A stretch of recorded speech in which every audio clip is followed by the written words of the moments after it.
Welcome to the Garden of Odin. I wanted to show you what I'm working on this afternoon. I am building a platform for a deer blind, and there are a couple little features here that I thought would be worth noting. First of all, I use cull lumber, or lumber that the lumberyard can't sell as first rate, so there's some twists and turns in it, but when you're doing a project like this, you don't really need the best lumber.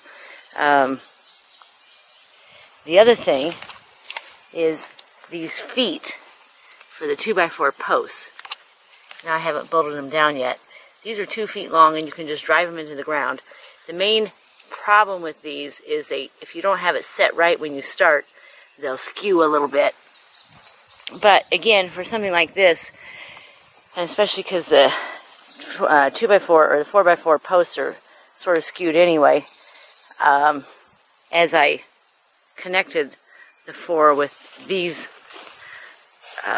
2x4s. This is all pressure treated. This is cull lumber too.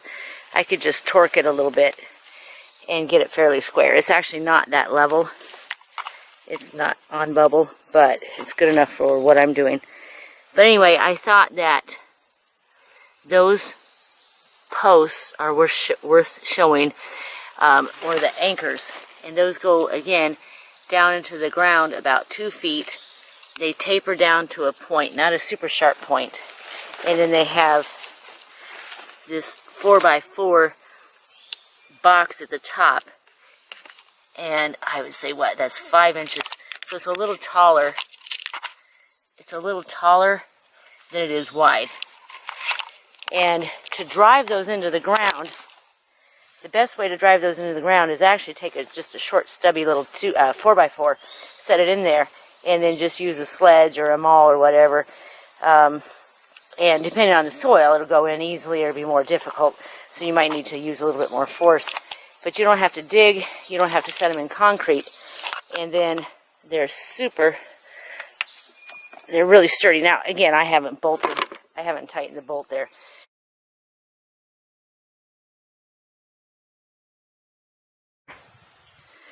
I wanted to do a review of some battery-powered drills as well.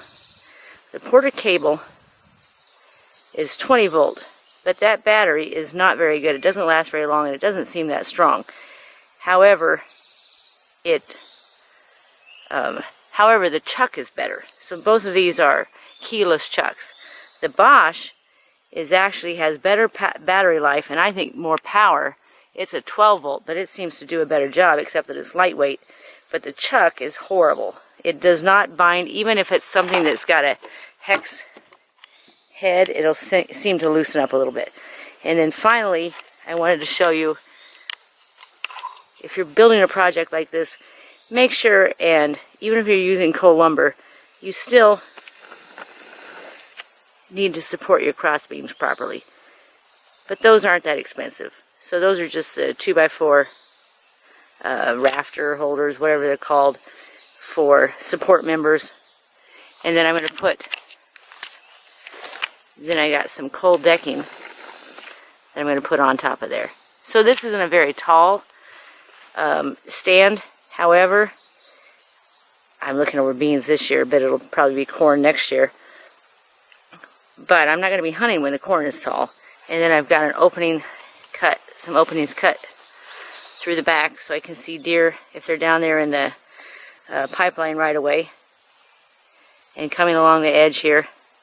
So this is the right height. If I only put a base on here now and don't build an actual enclosed blind, I'll still have a place to put a tent blind that's still elevated. So even if I don't complete this blind this year, I've still got a good start. Look at Louie. He's got sawdust on his face. Anyway, so I've got the top on. You can tell it's a little bit skewed. It's not completely level. But this is just a one-person blind.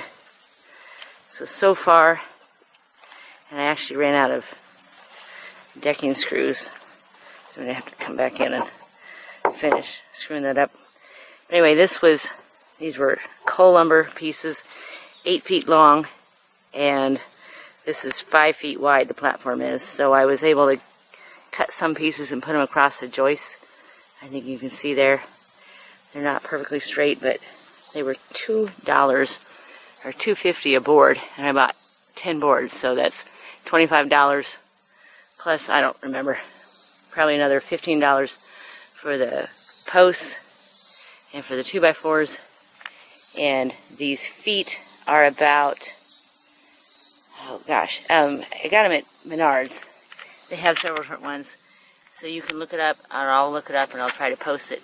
Anyway, I still need to screw those bolts, or tighten those bolts up, and then it'll be even more stable, but it's quite stable now. It wiggles a little bit, but again, I'm not going to have a huge deer blind on here, and this will certainly stand up to the wind, and if it settles a little bit, I'm not going to worry about it. It's not going to topple over or anything like that.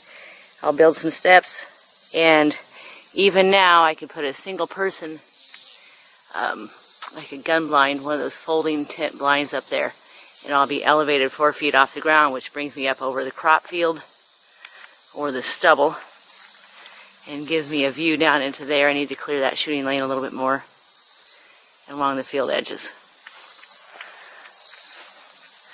Let me just climb up here.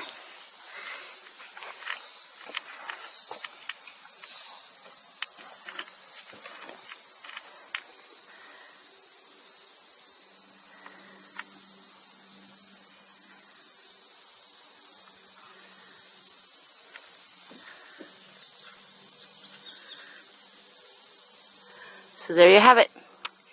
The beginning of another inexpensive DIY deer blind. So if you have a place to put one, your own property or somebody allows you, this is a pretty low impact blind and a pretty low cost blind. And it's worth the effort, which isn't that great, to put it up. And I will show you more, hopefully, but I'm going to post this one as is. Thanks for watching The Garden of Odin. Bye.